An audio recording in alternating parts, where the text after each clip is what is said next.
en el país antes que en la propia conveniencia de cada cual. Yo creo que el periodismo tiene la obligación de informar, tiene la obligación de contar lo que sucede en un lado y en otro y lo que piensan de un lado al otro, pero también tiene la urgente, digamos, obligación de orientar. Y cuando un país está en una situación como la que estamos en este momento, yo creo que un periódico, un medio de comunicación cualquiera no puede ser imparcial. Tiene que pensar primero en lo que le conviene al país y luego, mejor dicho, tiene la obligación de decir, mire, esto conviene, esto es lo que tenemos que hacer, esto es lo que definitivamente necesita nuestro país. No podemos quedarnos en el egoísmo o en el orgullo de cada cual por lo que haya sucedido o por lo que haya vivido.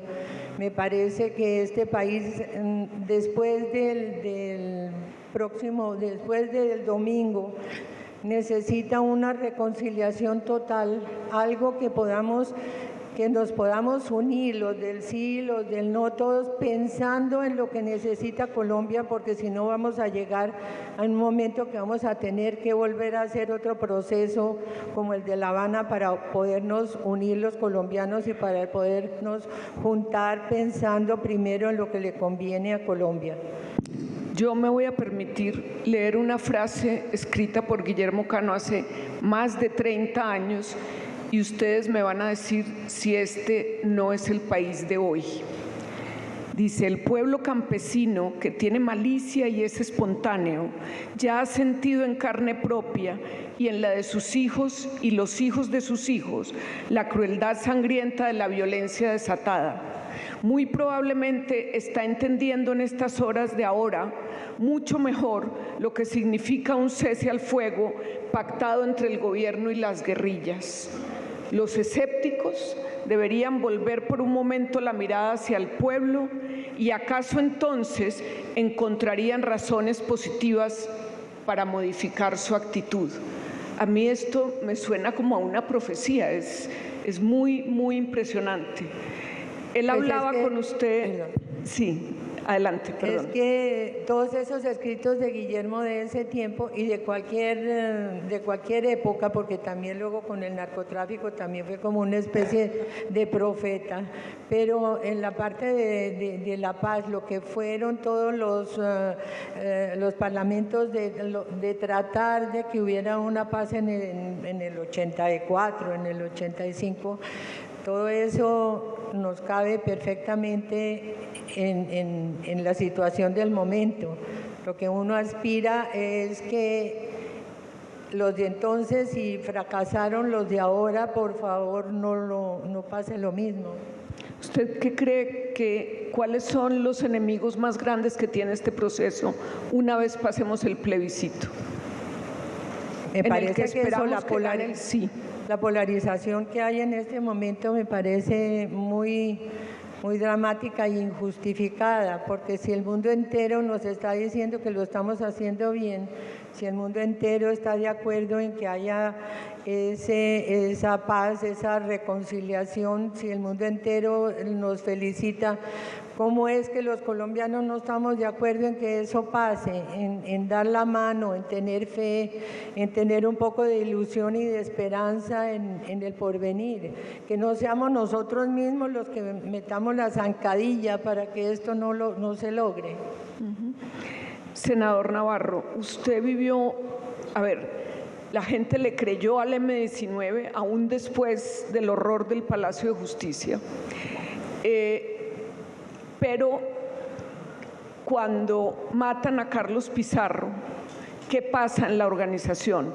¿Qué pasa en la confianza que se había generado? ¿Qué pasa en la fe de todos esos desmovilizados? ¿Cómo vivió usted ese momento? Bueno, primero decir que nosotros sabíamos que necesitábamos recuperar confianza pública desde el momento en que empezamos la negociación.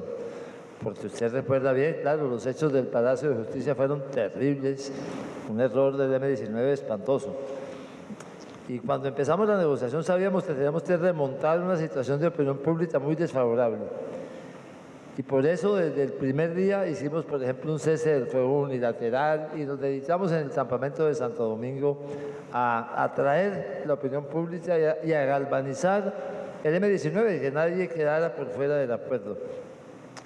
Y llegamos a un momento en que recuperamos una parte de opinión pública importante. Carlos Pizarro era un líder impresionante, un hombre muy carismático, con una forma de hablar especial y cuando se presentó como candidato a la alcaldía de Bogotá antes de la firma de los acuerdos, fíjese usted, fue candidato antes y la gente votó por él y sacó 80.000 votos en Bogotá 2 días después de la firma de los acuerdos y después entonces se inscribió como candidato presidencial.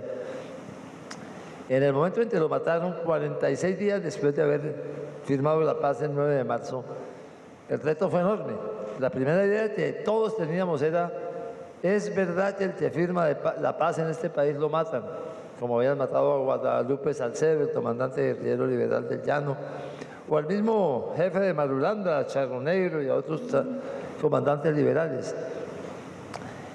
Cuando yo estaba en Bogotá, me dieron la noticia, había Pizarro que entró a una clínica donde yo entré por una puerta y a él lo traían por otra puerta de una camilla, todavía respirando, y se murió media hora después. Un grupo de muchachos se reunió frente a la clínica y empezó a tratar de voltear un charro. Y yo en ese momento dije, no, Pizarro fue el líder de este proceso de firma de paz, lo vamos a enterrar en paz. Y tuve que tomar una decisión solo, que fue esa inicialmente. Lo enterramos en paz y después nos dimos cuenta que a Pizarro lo habían matado no tanto por haber sido guerrillero, sino por ser candidato presidencial. En un momento dado en que estaban matando candidatos presidenciales, habían matado a Luis Carlos Darán, habían matado a Bernardo Jaramillo, mataron a Pizarro, y entonces tomamos la decisión de quedarnos en la Quinta de Bolívar. Hicimos un acto, además nos acompañó 1 millón de personas al sepelio de Carlos en Bogotá, y tomamos esa decisión que creo que consolidó la voluntad de cambiar la historia del M-19 y del país en ese momento. ¿Usted cree que hoy la violencia contra los desmovilizados de las FARC puede hacer fracasar este proceso? Siempre hay riesgos. Los primeros meses son claves. Yo creo que el proceso con el M-19 se consolidó cuando tomamos la decisión de continuar en el proceso pese a la muerte de Carlos Pizarro. Y creo que la historia nos ha dado la razón.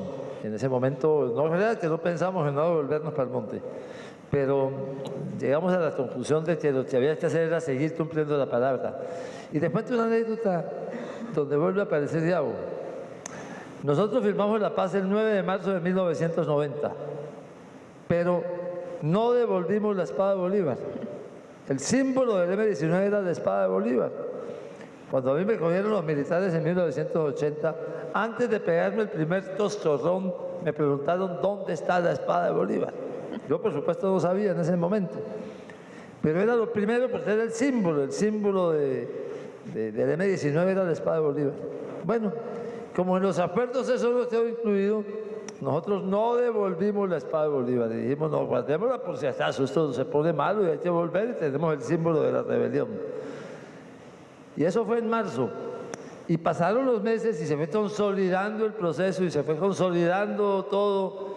Y ya salió vino todo el tema de la Asamblea Constituyente y todo lo demás, que no negociamos. Es bueno que sepan los jóvenes que en 1990 no negociamos Asamblea Constituyente, sino que coincidimos con la Asamblea Constituyente.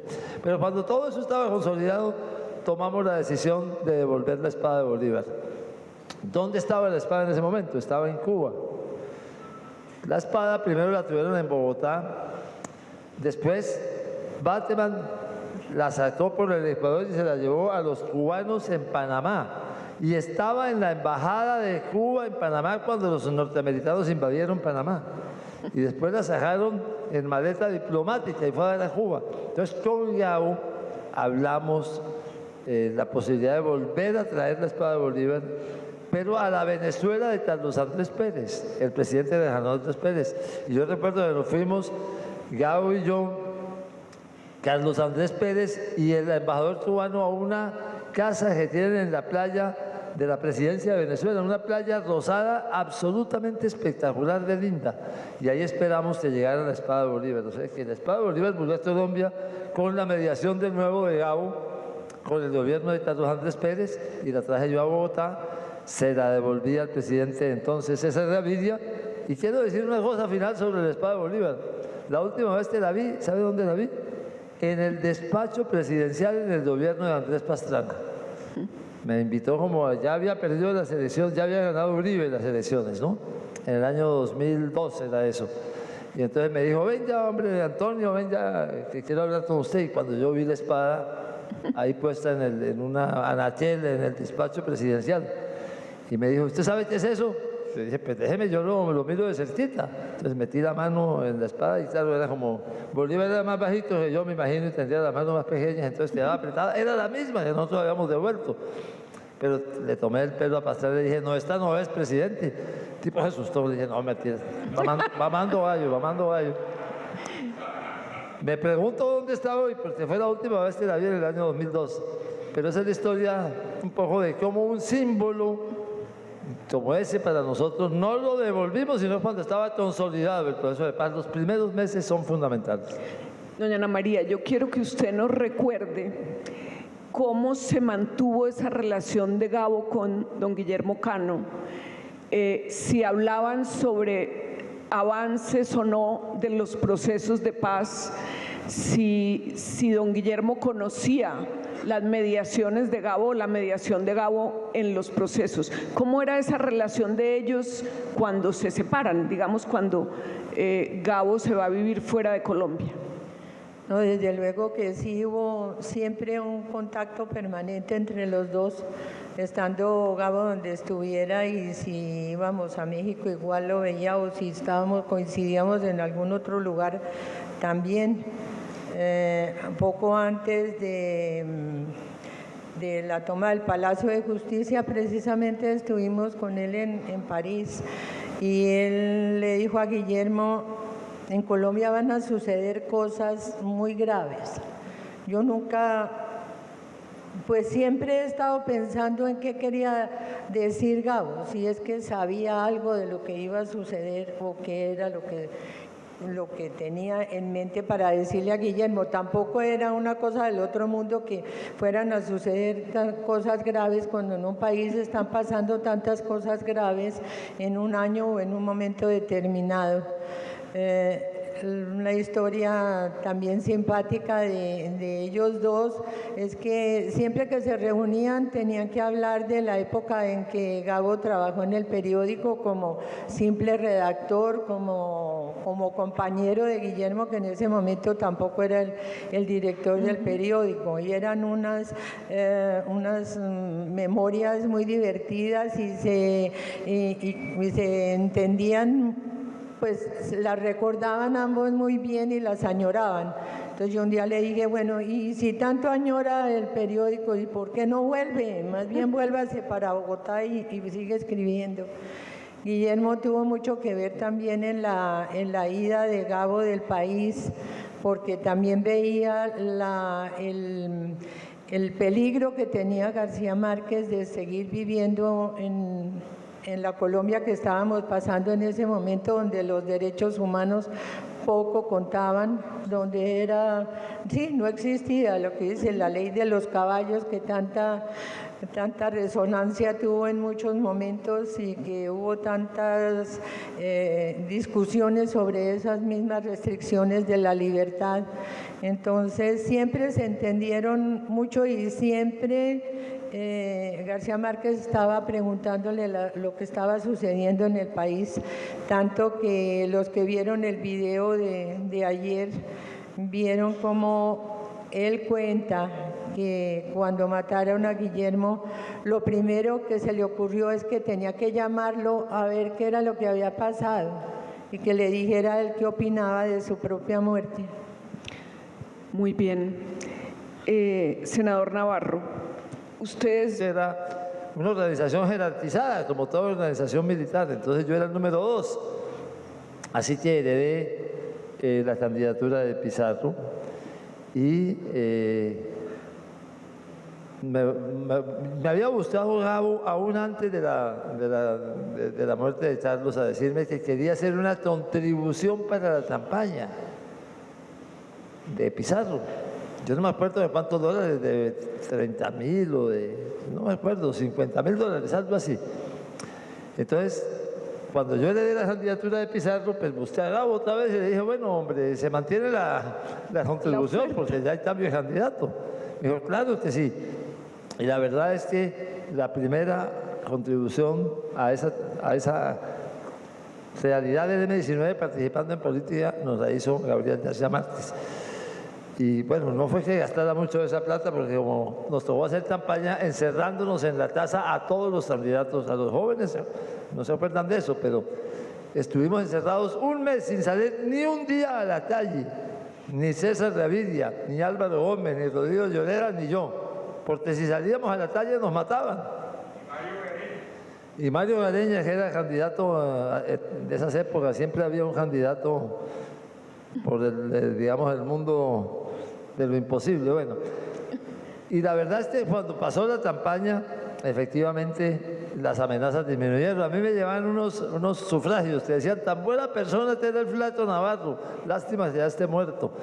Pero fue una campaña muy difícil en ese momento. Porque... Era la época de los sufragios, estaban de moda. Sí, fue una campaña muy brava ese 1990 porque el cartel de Medellín estaba en la tarea de desestabilizar la democracia de este país. Y bueno, pero, ¿cómo era el cuento? Que si no hay plata, que si no hay recursos, ¿qué puede pasar? Nos tocó en la época de las vacas flacas. Yo estoy en la Comisión de Asuntos Económicos del Senado ahora. Precisamente estábamos mirando el tema del presupuesto para el postconflicto ayer. Y la verdad está apretada la situación. Con decirles que en el presupuesto del 2017 faltan 1.2 billones para lo que cuestan los subsidios de la energía eléctrica de los estratos 1, 2 y 3. O sea, de ese tamaño es el déficit que hay. Por eso yo quiero darles la mala noticia a todos ustedes, que gane el sí o gane el no, hay reforma tributaria. La pelea que tenemos es qué tipo de reforma tributaria es la que viene. Si una reforma tributaria centrada en el IVA, a la cual nos oponemos, yo me opongo abiertamente, o una reforma tributaria que incluya impuestos de otra naturaleza, como el impuesto a los dividendos, por ejemplo.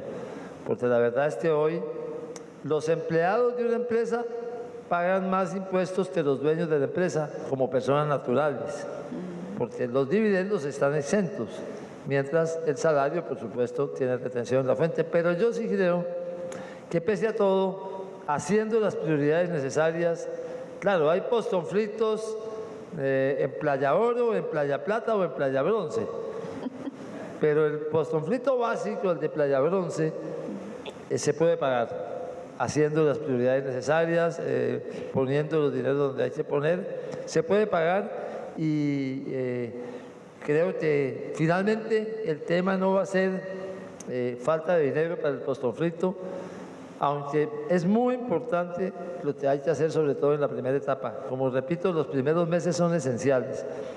Hay un riesgo que yo veo, y es que de las zonas de donde salen las FARC, donde hay economías ilegales, ese vacío que queda lo llene el Estado, porque si no lo llena el Estado, lo que va a pasar es lo que le pasó al marido, que se fue de la casa, 2 años después quiso volver y la mujer le dijo, no, mijito, otro ocupa tu lugar. Una Bajrín se meta en esa zona. Las Bajrines, si el Estado es ineficiente, las Bajrín sí son eficientes y van a ocupar ese espacio. Entonces, me parece que ese es el riesgo más importante ligado a recursos, que no seamos capaces de tener esa presencia integral del Estado en esos territorios de donde salen las FARC. Doña Ana María, usted sabe muy bien que el narcotráfico ya ha truncado muchos sueños en este país y nos ha hecho mucho daño. ¿Usted cree que también pueden traicionar a las FARC? ¿Qué pasa cuando las FARC empiezan a dar información? ¿Cómo cree que está? ¿Cuál es la capacidad del narcotráfico en este momento? Usted que vivió la parte más dura de Bueno, yo la guerra. desconozco la capacidad de las FARC en este momento en relación con el narcotráfico. Y pienso que eso va a ser una de las grandes dificultades que se pueden presentar. Pero hay otras muchas. Y ahí el problema es que no, vuelvo y repito, lo principal en este momento es que estemos unidos, es que seamos capaces de pasar por todos los tropiezos, de avanzar. Si nosotros estamos unidos, yo creo que será mucho más fácil combatir cualquiera de los problemas graves que vamos a seguir teniendo, porque esto no se acabó aquí. Acaba de decir el senador el problema del dinero, el problema de la falta de plata que va a haber para atacarlos y para cumplir todos los acuerdos que hay. Pero pienso que es el momento de la generosidad de cada cual. Esto no es tampoco solamente del Estado, del Estado y de la guerrilla. Esto es de cada uno de nosotros, con lo cual podríamos luchar contra todos los problemas que vamos a tener, como el narcotráfico, como las Bactrim, como las minas ilegales que están haciendo tanto mal como el narcotráfico en este país, como la cantidad de trampas que vemos que ocurren en cualquier empresa o en cualquier parte del Estado. Entonces vamos a tener que estar unidos ante eso, porque solo el gobierno o solo las FARC cumpliendo no van a poder con esta cantidad de dramas que tenemos a nuestro alrededor. Muy bien, vamos a hacer un par de preguntas más antes de darle la voz al público. Pero déjenme hablar de plata, que no tiene la idea que la reforma tributaria es porque firmamos el acuerdo de paz. No, la reforma tributaria es porque los ingresos petroleros del Estado colombiano hace 3 años eran 23 billones de pesos y en el 2016 y 2017 son 0 pesos. Entonces hay un hueco de 23 billones que hay que llenar. Por eso decía, ganando el sí o ganando el no, la reforma tributaria es inevitable. Hay yo diría que un mito de que las FARC en muy poco tiempo se pueden tomar el poder y llevarnos al castrochavismo. El M-19, que llegó con toda la simpatía de los colombianos, porque ustedes tenían todas las boletas para ganarse la rifa. Ojalá toda, hubiera sido presidente ya, pero no pude. Pero las FARC no, las FARC llegan con, yo diría que en medio del rechazo de los colombianos. ¿Usted ve a 10 años que las FARC se conviertan en un movimiento político decisorio en este país? ¿Me permiten hacer una encuesta aquí en este auditorio? ¿Puedo hacer una encuesta? Hágale. Informal. Si quiere, cierren los ojos para que no vean cómo vota el vecino. Pero hagamos una encuesta. Si el señor, ¿cómo es que se llama? Londoño. Ese no le quiere decir Timochenko. Rodrigo Londoño. Rodrigo Londoño. Mejor conocido como Timoleón Jiménez. Es candidato en el 2018. ¿Quién de los que está aquí votaría por él? Le pido el favor de que levante la mano. 1, 2, 3, 4, 5, 6. No, ¿sí? Pues seguramente son caballeras, uno no sabe. Simplemente para decirle que, mire, aquí en este auditorio, ¿cuántas personas saben? ¿Unas 250? ¿Por ahí? Bueno, 6 votos de 250. ¿Hay alguna posibilidad de llegar a la elección presidencial? No. Eso es el 2018, pero en 10 años. No, pues en 10 años, si no sabemos contra quién en el 2018, menos en 10 años. Pero sinceramente, el riesgo de que aquí hay varias cosas. Primero, ¿qué es lo que van a proponer las FARC? ¿Van a proponer ¿cómo se llama? ¿El socialismo del siglo XXI o no? Yo oí a Timochenko, a Londoño, hablar de Dios, semejante ateo. Entonces, estos tipos van a cambiar. Por lo menos van a cambiar. Yo no estoy seguro que no se van a proponer todavía. Pero vamos a suponer que su lógica sea el socialismo del siglo XXI, que es lo de Venezuela.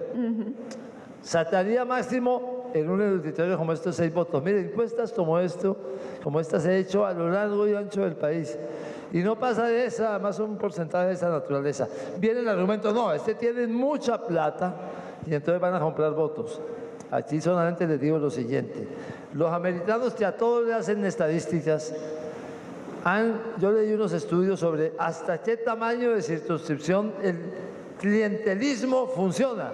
Y funciona hasta 100, 120 mil votantes. Para ser presidente necesita 9 millones de votos. No, el clientelismo y la compra de votos no son capaces de ganar una elección de ese tamaño. Finalmente, la elección presidencial termina siendo una elección donde gana el voto de opinión. De manera que yo no veo ninguna posibilidad. Si las FARC está defendiendo el socialismo del siglo XXI, que en Colombia puedan ganar una elección presidencial, ni en 10 ni en 20 años, porque definitivamente los colombianos no queremos ese camino. Los colombianos tenemos un camino propio. Yo sí creo que hay que hacer reformas más grandes de las que se han hecho, pero no tenemos un camino como el que anduvo Venezuela en los últimos años. Muy bien, para cerrar esta ronda, doña Ana María, ¿usted logró perdonar a los asesinos de su marido? Ya la estaba esperando esa pregunta. Resulta, primero que todo, a mí nadie me pidió que lo perdonara. Nunca. Ni siquiera la mamá del asesino. Nadie me preguntó. Pero pienso que el perdón es algo muy íntimo, muy particular y muy individual, que es muy fácil decir yo perdono. Y muchas veces uno acaba de oír a una persona que le acaban de matar el hijo, por ejemplo, y dice yo lo perdono. Pero es que no ha alcanzado a pensar bien qué es lo que está diciendo esa persona. Primero que todo, pienso que el perdón no justifica el acto de lo que sucedió. Yo creo que uno puede ir reconciliándose con el ambiente, con la vida, puede uno vivir tranquilo y en paz. Y yo creo que más importante que si perdoné o no perdoné es la actitud que nosotros tomamos para que nuestros niños no vivieran amargados, para que mis nietos no vivieran, no crecieran con ese dolor interior. Entonces nuestros niños han sido unos niños alegres, sanos, que han sabido vivir la vida sin rencor, sin ganas de venganza. Yo creo que eso es una forma de, tal vez no de perdonar, pero de reconciliación con la humanidad, sí. Muy bien, vivir una vida sin rencor.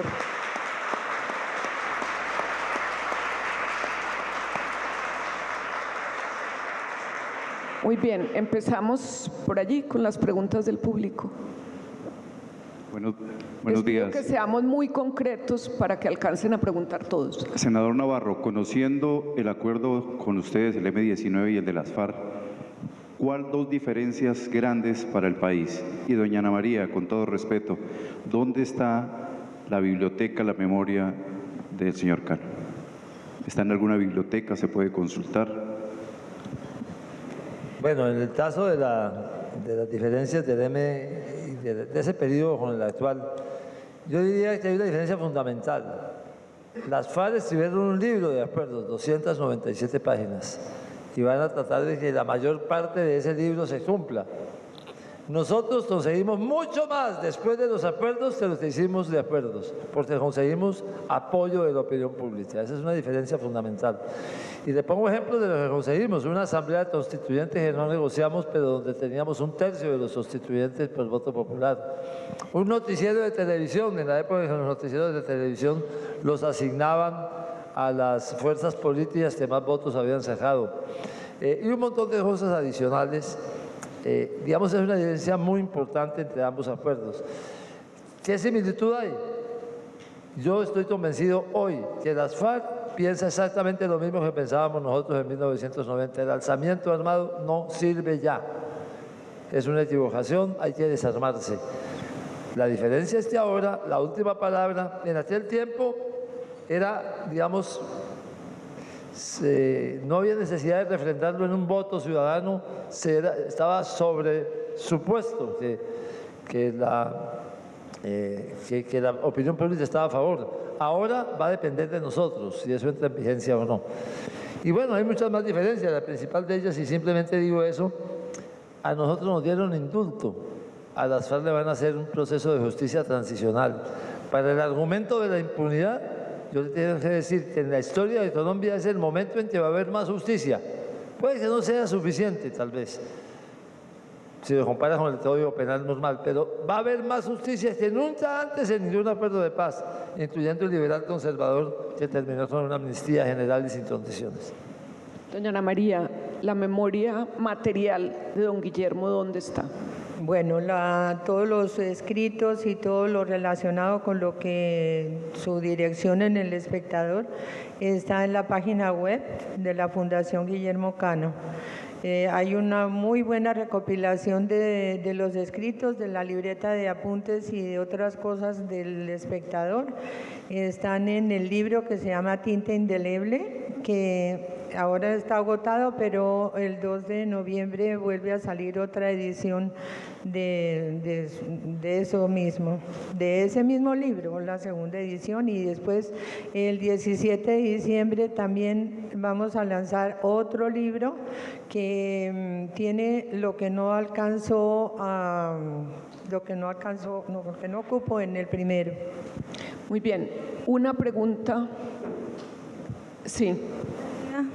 Buen día, Elena Tizalema desde Guayaquil, Ecuador, y para mí es un gusto estar aquí alimentándome de este tema que también nos compete. Tengo dos preguntas, una para la señora Ana María. La imparcialidad forma parte del código deontológico. ¿Por qué entonces los medios de comunicación deben parcializarse con una postura? Y para el señor Antonio Navarro, en caso que terminen de fumarse la pipa de la paz, ¿qué va a pasar con los refugiados que están en otros países? ¿Acaso Colombia les ofrece garantías necesarias para regresar? Gracias. Ay, perdóname, pero es que no entendí bien la pregunta. Sí, porque si la imparcialidad es una condición sine qua non del periodismo, usted dijo que los medios tenían que tomar una postura a favor de lo que consideraban mejor para Yo lo que he visto siempre es, en el caso, digamos, del Espectador, es que siempre hubo opiniones de toda índole y se aceptaron comentarios de toda índole. Fue un periódico muy liberal en el sentido de aceptar las opiniones que estaban de acuerdo con el director o las que estaban en contra. Sin embargo, yo siempre vi que en un momento crucial se orientaba la persona hacia lo que el periódico creía que convenía más al país, no al periódico ni al partido, sino a Colombia. Primero quiero decirle que los colombianos debemos estar tremendamente agradecidos con países como el suyo. Yo fui gobernador de Nariño y sé la cantidad de refugiados y de desplazados colombianos que han ido al Ecuador. La pregunta que vamos a responder este domingo tiene dos partes, es bueno que se entiendan como dos partes consecutivas. Dice, ¿apoya usted el acuerdo final para la terminación del conflicto y la construcción de una paz estable y duradera? Lo primero que vamos a decidir es si termina o no termina el conflicto y después la construcción de una paz estable y duradera. La sugerencia suya de que debe haber espacio para que vuelvan los refugiados es de la segunda mitad, de todo lo que hay que hacer después de que se consolide el acuerdo de paz. Muy bien, tenemos una última pregunta, pero una nomás, por favor. Buenos días, mi nombre es Alejandro Cabra, soy estudiante de la Universidad Autónoma de Occidente de Cali. Quería preguntarle al senador Navarro, ¿qué se puede esperar de la reintegración de los guerrilleros de las FARC en cuanto a la vida política del país? O sea, ¿en realidad ellos lograrán cambiar la forma de hacer política en Colombia o entrarán a la maquinaria tradicional? Bueno, yo creo que todavía es incierto exactamente cuáles van a ser sus propuestas. Yo diría que de la reinserción guerrillera, y lo digo con la experiencia del M-19, hay 3 cosas que funcionan. Primero, que haga política juntos, que seguramente van a hacer política de oposición. Y creo que ese es un primer elemento. Segundo, que se eduquen. La educación es el más exitoso de todos los elementos de la reinserción de los miembros del M-19. Y tercero, que vuelvan con sus familias. ¿Cómo va a ser la política?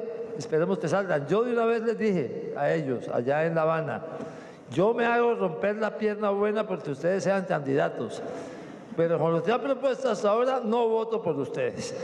Esperemos a ver qué pasa después. Bueno, pues hasta aquí.